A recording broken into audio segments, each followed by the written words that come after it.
I told you it would work. You were right. It's beautiful, Devon. Betray our village! We stand together! Leave here, now! We will not abandon them! சில காதல்கள் முடிவதில்லை.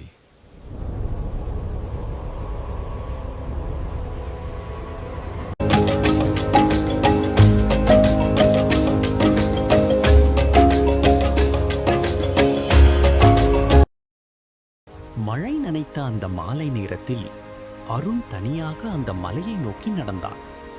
கிராமத்தில் இருந்த எல்லோரும் அந்த மலையை முகமலை என்று அழைப்பார்கள். காரணம், அந்த மலையின் நடுப்பகுதியில் மனித முகம் போல ஒரு பெரிய உருவம் செதுக்கப்பட்டிருந்தது. அந்த முகம் சாதாரணமல்ல. அதன் கண்களில் ஒரு சோகம் இருந்தது. அதன் உதடுகளில் சொல்ல முடியாத வேதனை இருந்தது. அங்கே போகாதே, அந்த மலை உயிரோடு இருக்கு என்று கிராமத்து மூதாட்டிகள் எச்சரிப்பார்கள். ஆனால் அருணுக்கு பயமில்லை. அவன் ஒரு புகைப்படக் கலைஞன். மறைந்த இடங்கள், மர்மமான கதைகள் அவனுக்கு மிகவும் பிடித்தவை. அந்த நாள் அவன் கேமராவை தோளில் தொங்கவிட்டு மலையை ஏற ஆரம்பித்தான்.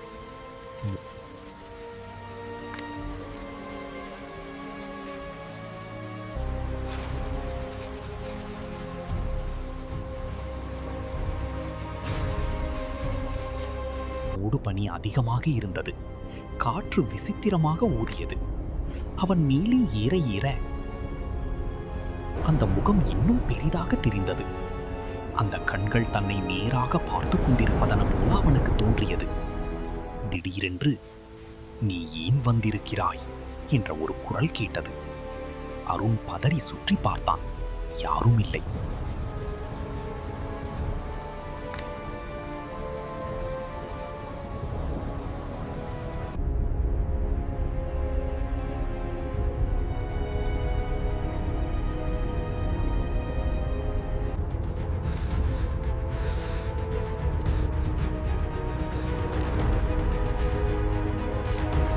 யார் என்று அவன் கத்தினான்.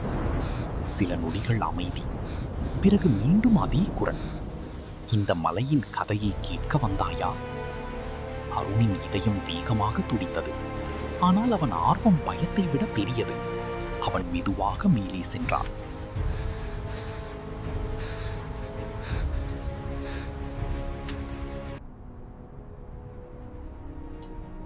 மலையின் உச்சியில் ஒரு பழைய இரும்பு மேடை இருந்தது.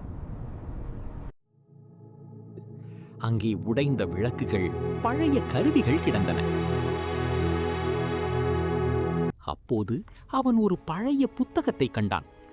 அதை திறந்தபோது மங்கிய எழுத்துகளில் ஒரு கதை எழுதப்பட்டிருந்தது. பல ஆண்டுகளுக்கு முன்பு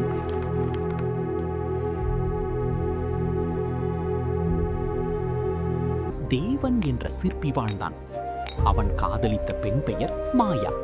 அவர்கள் இருவரும் ஒன்றாக வாழ நினைத்தார்கள். ஆனால்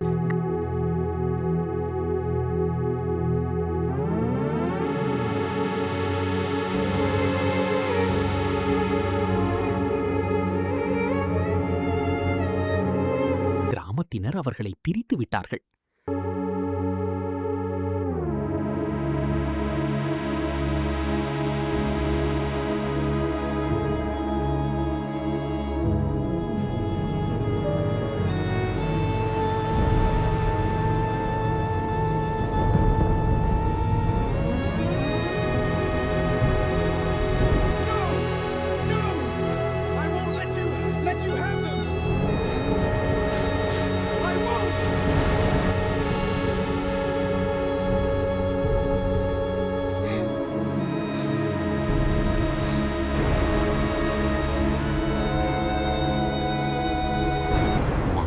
உயரத்தில் அந்த மலையில் இருந்து குதித்து உயிரிழந்தாள்.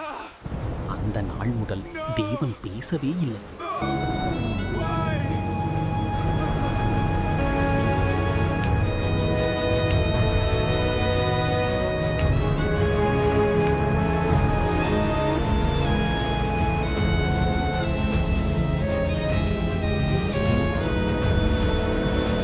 அவன் தனது காதலியின் நினைவாக இந்த மலையில் ஒரு முகத்தை செதுக்க ஆரம்பித்தான். பல வருடங்கள் உழைத்து தனது உயிரையே கொடுத்து அந்த முகத்தை முடித்தான். ஆனால் கடைசி நாளில் அவன் எழுதியிருந்த ஒரு வரி மட்டும் தெளிவாக தெரிந்தது. இந்த முகம் கல்லால் செய்யப்படவில்லை, என் வலியால் செய்யப்பட்டது.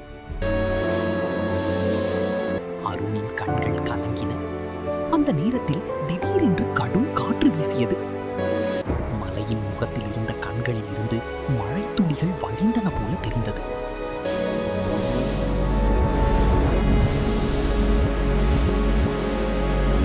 அருண் நடுங்கினான். அவன் கேமராவை எடுத்து படம் பிடிக்க முயன்றான்.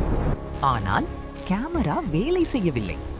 அதே நேரத்தில் அந்த குரல் கடைசியாக ஒலித்தது. சில காதல்கள் முடிவதில்லை, அவை கல்லாக மாறிவிடும். அடுத்த நாள் காலை கிராம மக்கள் மலையின் அடியில் அருணின் கேமராவை மட்டும் கண்டார்கள். அருணை யாரும் மீண்டும் பார்க்கவில்லை. ஆனால் அந்த நாள் முதல் மழை வரும் இரவுகளில் அந்த மலையின் கண்களில் இருந்து கண்ணீர் வடிகிறது என்று மக்கள் இன்னும் சொல்கிறார்கள்.